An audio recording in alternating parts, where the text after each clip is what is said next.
It's 107.5 WGCI. You already know the morning show with the Destin legend Leon Rogers, Yep. beautiful Kendra G, myself, the shortest damn man in Chicago, Kyle. And on the line with us right now, man, one of the most versatile, prolific lyricists in the game of hip hop. He's representing. He's got some new work coming out. We got to talk to him about it. Papoose is on the line with us today. What up, bro? What's going on, y'all? How everybody doing? Good, man. Good. Right, man. Let's talk about it, man. You're one of those guys that never stop working, and you got some more work coming out real soon. Endangered Species, the album is out. Let's talk about that. Yes, man. I'm excited, man. The album is out. It came out last Friday. You know what I'm saying? And it actually performed better than all of my past projects, man, that I ever released. Real talk, man. So I'm happy that the people receiving it the way they are. You know, we hit number 6 on the hip hop iTunes charts. Never happened for me before. You know, on this album it's all live instruments, man. All live instruments. So I'm just happy about it. I love it.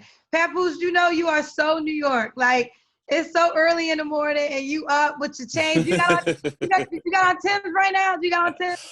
Nah, but I got on something else that's New York. Air Force Ones. Oh, okay. Uptowns. Yes. There you go. So New York. I'm looking at the album. I'm looking at the features, and I'm wondering why isn't Remy on the album with you? I see French Montana. What happened to your wife? It's crazy. She tried to put me on blast the other day on Facebook, like, I want everybody to notice that I'm not on the album. He didn't ask me. He didn't invite me on the project. And I was like, you don't want me to tell the people what really, like, stop. You know what I'm saying? Okay, but tell us what really, because I'm curious. Right. I'm looking at the features. I don't see your wife up there. I asked her to get on the track, and she, she kind of like curved me, like, you know what I'm saying? That's but funny. It's crazy because if you let her tell it, I want everybody to see that he didn't put me on the album. I'm sitting there like, are you serious? But I got a witness though. Her nephew, who's my nephew through marriage, he's my witness because he was there. Okay. When I was like, yo, babe, you want to get on the track? And she just curved me. So you made a very strong statement to start this interview out. You said your new album, right, is doing better than any other album you ever had. Man, Nasarima Dream was off the chain. The Alphabet song was on there. Yeah. Like, you had some bangers on that joint. You mean to tell me this album is going to top that heat? That was like, I rode around in that fire. Nah, definitely, man. It's crazy. I can't say, I'm not saying in that aspect. I'm just saying it's performing better than any album I ever had. You know what I'm saying? Like, I'm talking about the way it's the numbers, you know what I mean? Already, it only been out 5 days. I've been in the top 10 on the hip hop charts on iTunes since it came out. I stayed in the top 10. Also on Spotify, same thing. So things change nowadays. You got all these digital platforms. So this is what it is, man. But it's like critically acclaimed, bro. Yeah. Okay. I like it. You talked about Remy not being on the album, but I'm loving some of the guests that you do have on there, specifically Conway the Machine, Griselda representing, DJ Premier. I want to ask you about those guests that you have on there. Why did you pick these guys? And secondly, I think that quote unquote underground hip hop is in a real good place right now. Talk to me about that. Yeah, well, Conway, he's definitely one of my favorite new artists. Shout out to that whole movement. They killing it. Yeah. So I reached out to actually, because me and Premier, we're actually good friends. So I reached out to Preem, like, yo, I seen that they was working together. I want to get Conway on the album. And he hit him. He was like, hell yeah, I'll do something with Pat, man. You could, like, you know what I mean? He's a real lyricist. So we got on the joint. And then me and French, we go way back. I'm proud to see his success. He came from the DVD era. He actually was the first person to take me to MTV when I first started out. You know what I mean? So French always showed me love. So it came together like glue. And my dream was always to work with Premier, man. Like, before I even got in the game. Nice. He was on my first album. Like, you're not stamped if you don't got Preem on your album. So, you know what I mean? And as far as the music, man, I think right now with everything that's going on in the world, people want to hear that thinking music, man. Something to spark a brain cell. Right. No doubt. What do you think about all that's happening in 2020? Because, it's levels of 2020. We start the year off with the passing of Kobe. Then we had the coronavirus that literally we're still dealing with. Then, of course, the Black issues that Black people we've always been dealing with, but now it seems like the world's finally paying attention. And then we got the election around the corner. Like, this year has been so heavy for the average person. What are your thoughts about all of the levels of 2020? I think it's been a disaster. I agree with you 1,000,000%. You know, I lost so many people this year that I know and love, in this year alone. And then you look at everything that's going on in society, you know, as far as the police brutality has been going on, I just think the technology just came back to bite them in the ASS, because now everybody's recording it and the world can actually see what's been going on since Emmett Till and before that, you know. So I think that's just in our face more. And as far as the election, you know, Donald Trump is an idiot. We got to vote him out. You know, I'm not trying to tell nobody who to vote for. As an American citizen, you know, you have your own option, but that's just my outlook on that. And then as far as the COVID, we got to take better care of ourselves as a people. We got to eat healthy. We got to exercise, because, you know, it affects people with underlying illnesses. And with that being said, if we strengthen our immune systems and things of that nature, you know, we won't be the most affected people by the pandemic. Yo, Pap, so I want to continue on with the presidential election or whatever. I mean, you're a brother that's always been unapologetically Black. Anytime I see, you know what I'm saying, it's always for the people, about the streets. Right. But when it comes to this election, I'm hearing over and over, vote for the lesser of two evils. And then I sit back and look at that and be like, well, damn, you're still telling me to vote for evil. How do we as Black people get to these candidates and ask them what's in it for us? What is in it for Black people? You know what I'm saying? Right. I'm not telling people not to vote. You know what I'm saying? Like you said, you vote how you vote.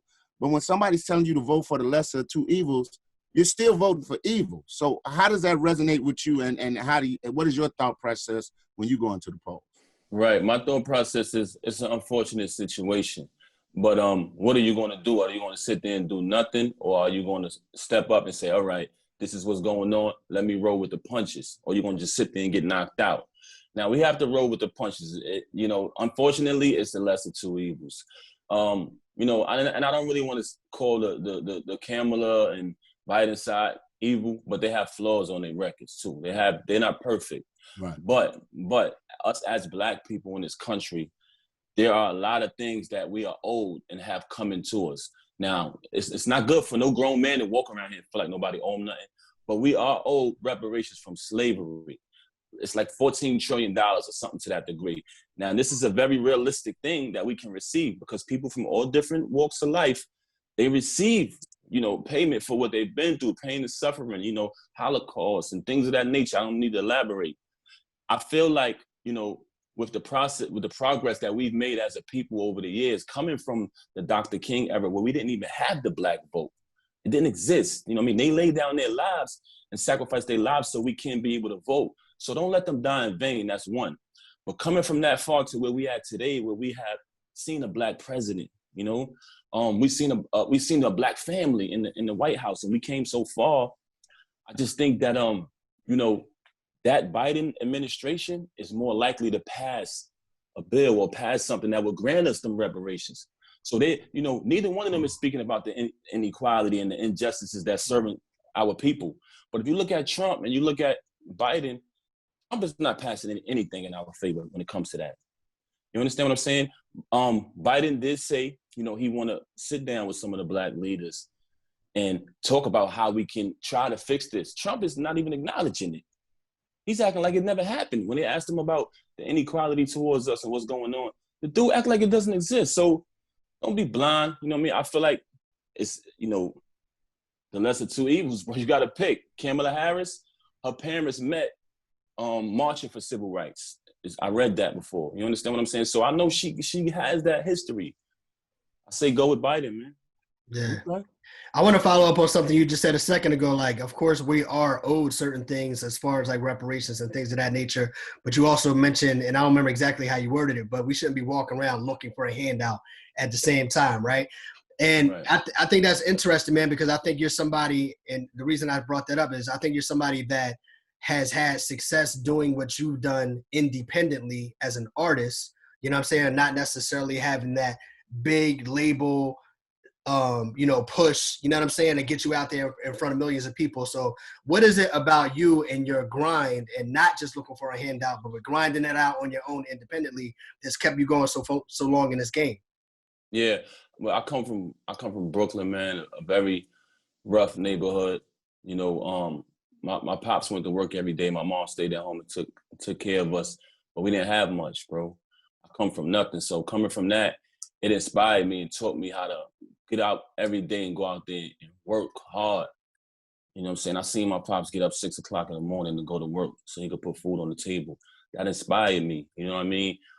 Even when I got older and I went in the streets and started hustling, it was to feed my children. So, to answer your question, you always got to have that drive, because to walk around here with the mentality, oh, this person owe me this and that person owe me that, you're being a bum. You know what I'm saying? No, never be a bum, man, especially when you got mouths to feed. And I always try to remain ambitious and have that mind state of, my family comes first, regardless of what. I got to go out there, tired or not. I got to go out there and make it happen for my family, to leave something behind for my family. No doubt. I love it. One thing I always loved about you, Papoose, is you a real one. The album is out right now, Endangered Species. And I feel like you and Remy represented couple love, Black love, before everyone else was doing it. And I'm not sure when he said it, but I remember a couple interviews ago, Fabulous said that when he first started off in the industry, it wasn't cool to be a rapper with a girlfriend or a rapper with a wife. They wanted you to be single so other girls could think about you. How do you think the industry has changed? And do you like that? Now you could be in a relationship and people actually gravitate to that because they like seeing that happy relationship. Yes. I don't like to toot my own horn, but beep, beep. Me and my wife, I feel like we're responsible for that. You know what I mean? No one's going to say it, which is cool. But, the fact that we went on television and showed that you can be a rapper, you know what I'm saying, and you can be in love. You don't have to be ashamed to show love to your significant other. Fabulous told the truth. And I saw that, and I had a problem with that, with the fact that we had to make ourselves seem available. Money over hoes, BITCHs ain't ish. You know what I'm saying? Just disrespecting females, and it was cool to seem available like you was with different chicks. You know what I mean? And that's not reality. Everybody has a mother. Everybody has a sister. So, treat your girl how you want a man to treat your daughter. And I'm happy that me and my wife was able to influence the culture, because now you see everybody holding hands in public now. You know what I'm saying? Everybody's a couple, which is a great thing, because we need that family foundation within our culture. Right. That's real. Yeah, I got to take it to the sports arena, man. I know you're a sports head. I know you love your sports. Two-part question. One, what are your hopes for them Brooklyn Nets next year? You got KD and Kyrie Irving teaming up. I know you Brooklyn till you die, best style. Punch a brother in the eye. And speaking of punching, big fight coming up this weekend. Lomachenko against Lopez. I know you're an astute boxing fan. I know you love the art of throwing hands. Who you got in that fight? Oh man, I like that dude Loma, man. The way he worked them angles is immaculate, man. Like, this is what I love about him the most. He hit a dude, and when the dude cover up, by the time he comes out of his guard, Lomachenko is somewhere else. Right. He's like a magician. Right. Like, I be trying to practice that, man, to move like that. So, I got to go with Loma in that fight, man. I like how he played. Then as far as the Nets, I'm happy that they in Brooklyn and all of that, man. But shout out to the Nets. Shout out to everything that's going on. I rock with KD, rock with Kyrie. I respect them dudes, man. But I'm old school New York dude, man. I take my L with the Knicks, man. I ain't one of them dudes, man. I don't get on my Don King and leave with the winner, man. It is what it is. I'm supporting it. I'm from the borough. I gotta support it. Yeah. But I ain't gonna sit here in front like I didn't grow up a Knicks fan. You know what I'm saying? Right. Yeah. So that's real. That's real. Right. Mm-hmm. That's how I am about the Bulls. Word. All day. Facts. Outside of your music, who you listening to right now? I feel like if it's in your playlist, it should be in mine. Yeah. Well, I listen to a lot of old school rap. You know what I'm saying? To be honest with you, you know what I mean. Sure. Classical. But if you want to bring it up to date, I love that song. We hop out at your party. I'm with the gang. Polo G. I love the second verse. Who's Lil TG. I love the whole song. I love that joint.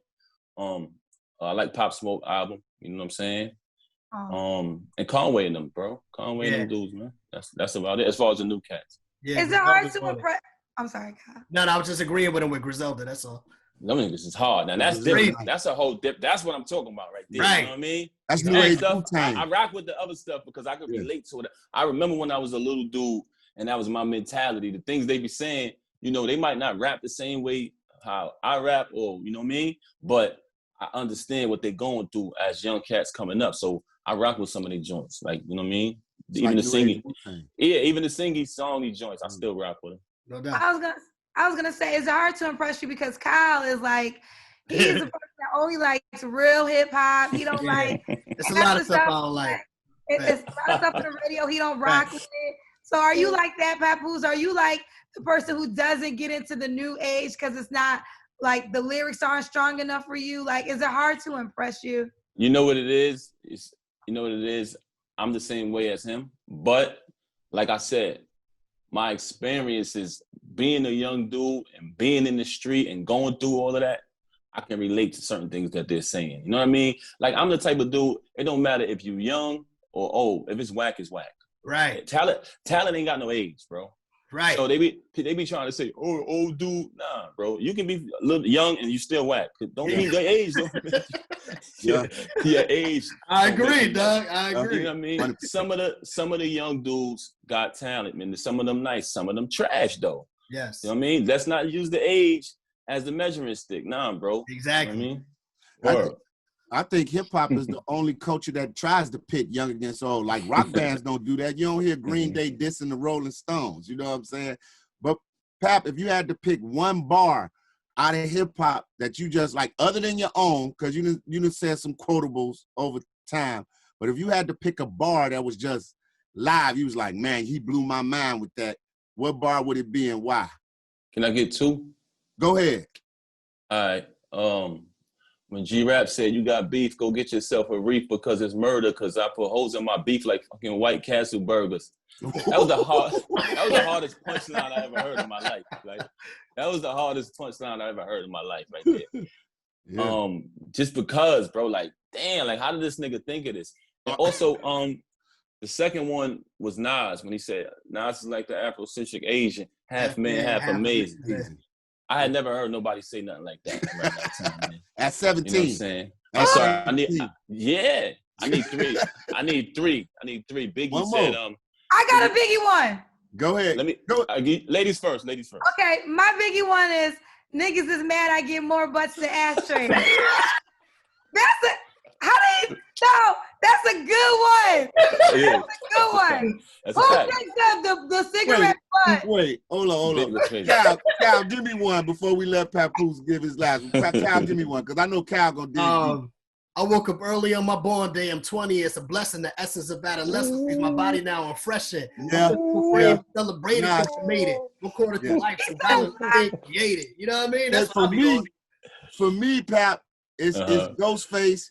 Hit mics like Ted Koppel, rifle expert, let off the Eiffel, burn a flag in your grass, spiteful. Yeah. When I heard that, I was like, Ghost is ignorant with it, man. Yo, let me tell y'all something. I'm the type of dude, if I hear ill line, I get up, I run around the room, I jump up and down. Like, yo, I'm a fan, bro. So if people ever wonder where my dedication and my passion come from, it's just from a fan. Like, if it's whack, bro, never call me a hater if I say something whack, because if something is dope, I will praise the artist, bro. Right. But the third one is not, see, y'all just smoked. Like, y'all went crazy. Yeah. This one right here, it wasn't really because it was a metaphor. It was because I related to it so much. When Biggie said, it's hard being raised in the slums, eating 5-cent gums, and I know where your meal coming from. Yeah. Yo, you know how many Super Bubbles I used to buy, man? 5 cents? From the penny candy lady? She had the candy set up on her back porch? Yeah. You know how many times I ain't had no money, so I had to get a Super Bubble to satisfy my stomach, man. Right. Man, listen, boy. Big killed it with that. You know what I'm saying? No question. It don't fade. Niggas gets mad I get more butts than ashtrays, though. There it is. That was different. That was different. That was the best was line different. out of all the ones y'all said, because Biggie took cigarettes and made it in the butt as the female's body part. It said, niggas is mad I get more butts than ashtrays. We Yeah, did y'all it. wasn't thinking of that. But Kendra, that. what about that White Castle G rap? That was mean too. You know what I mean? Yeah. I put holes in your beef like White Castle burgers. Okay, Papoose, don't go down that rabbit hole, bruh. Right. No, because Stay where you at. Let her have it. Don't do it. That's a fact. Biggie, I'm from Brooklyn. Biggie is the king. Don't get it twisted. But what worked for Biggie to me is the Puff reality, like with the Puff combination, because Puff gave the beats. So with the different types of beats, that's why I was so much into Biggie. Y'all probably all saying great lines, but the beats are probably too hardcore for me to dance to. But That's a Biggie fact. and Puff, that relationship, Puff was so good with making sure it can still be commercial, but yet still lyrical. Let me tell you something. If you're from Brooklyn and Biggie is not in your top 5, I think something wrong with you. I understand you're not from Brooklyn and you still respect him, Right. but what he did for that borough and for us, Yeah. bro, I can't even explain it to you. Like, All right, no so words. Your top 5 from BK then. Biggie. From Brooklyn? They got to be from Brooklyn? They got to be from Brooklyn. We coming straight out the borough. Yeah, top 5 That's Brooklyn. tough. Let's hear that. That's tough because it's a lot of heat. It's a You lot about, of to heat. jam, you about to jam me up real good. Top 5 from the borough, man. I got to say Big. I got to say MOP. Yeah, You know what I'm man. saying? Amen. These are the guys who made you want to just give you enough heart to go against the Army Brigade, like the way they talk. I gotta go with Fame and Billy. You gotta say Jay-Z coming out of Brooklyn. Are you kidding me? That's 3. I gotta go Boot Camp. Yeah. I gotta go Boot I was Camp. hoping you was gonna throw Buckshot and them in there. I gotta go Boot Camp. And, The whole Okay. mob. Yes, Sean sir. Price, everybody. Yeah. and I'm gonna end it with Kane, Big Daddy Kane. Yeah, Brooklyn too. that's a strong top 5, bro. That's super strong. I was happy Word. to hear you throw Boot Camp in there, man. Hell yeah. Man, that's my What? man, listen. What? End of the Stage was like my favorite album for so long. Like, it's crazy. Bro, do you know, Anything like, come up real, get the gun. Anything come up real, get the I gun. woke up in the morning, hopped on the train, and saw my man. He had an Hell in his hand. high from the beast. Like, come on, you crazy? Niggas be like, yo, who is Shorty? I'm bucking niggas with my 6-shooter. Niggas is mad I get more butts than ashtrays.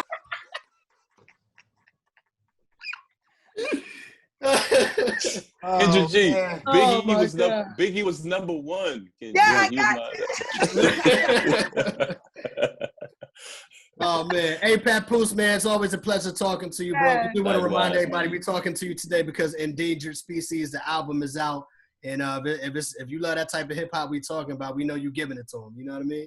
Right. Listen, all digital platforms, make sure you go get it. Spotify, iTunes. You won't be disappointed. I have something on that album for everybody. It's called Endangered Species. No doubt. That's what it is. We appreciate the All right. time with you, bro. Keep doing Thank it. y'all for having me. Peace to Thank the you so God. much. Love y'all. Peace and love. All right, peace. All right, peace. Love you.